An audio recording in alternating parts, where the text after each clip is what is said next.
The book was basically put together after I created some curriculum for my 16-year-old at the time.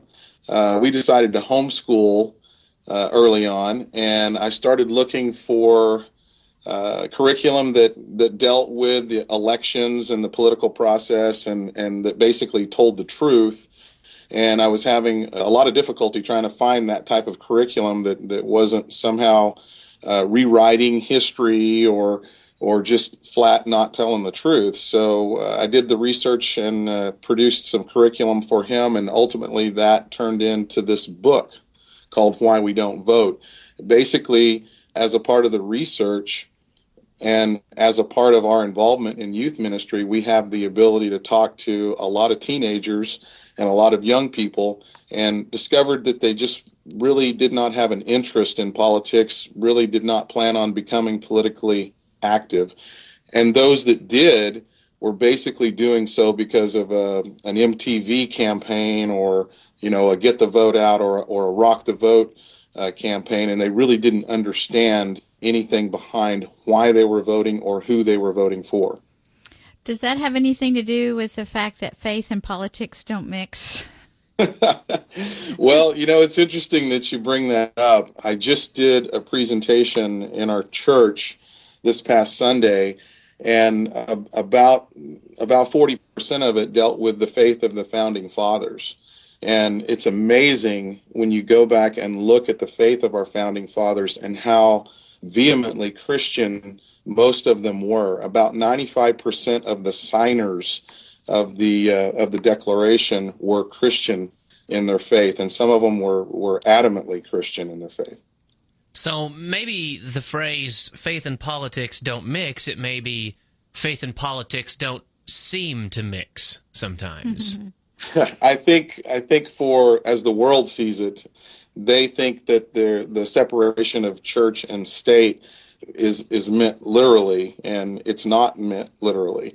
It was intended by the founding fathers to not have a state where religion is dictated, but our country was founded on purely Christian principles, and it's very obvious when you go back and read some of the documents and the letters that our founding fathers were sending back and forth to each other. We're talking to David Harrelson. He's got a new book, Why We Don't Vote, that's out now and available at Amazon.com. I'm so glad we're talking, because here's been my most recent conundrum, if you will, because everything that I think about or want to be involved in has to go through my own personal faith filters. So at this election, I hear people say, well, it's voting for one or the other, voting for the lesser of two evils.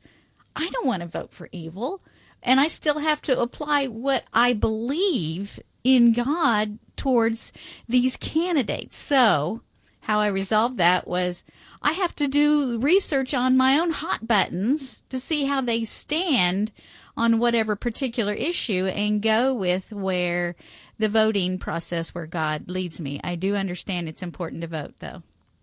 Well, you're absolutely right. And the process that you just laid out is exactly what we should all be doing. Our vote counts, and that's the point of the book.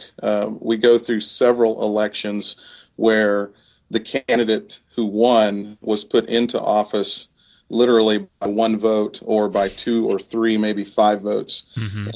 And had people who stayed home and sat on the couch gotten up and exercised not only their right, but their privilege of voting, the outcome of that election would have been profoundly affected.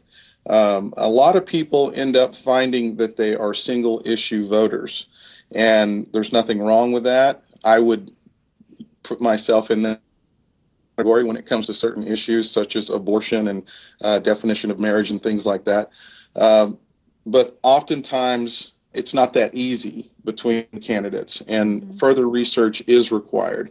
And basically, if you can go back and look at their voting history more so than what they're saying, their voting history will tell you really what you're going to get when you put that person into office. David Harrelson, author of the book Why We Don't Vote. Find out more at whywedon'tvote.com. David, thank you so much for being on the show today. Thank you so much for having me. I really appreciate it, and God bless.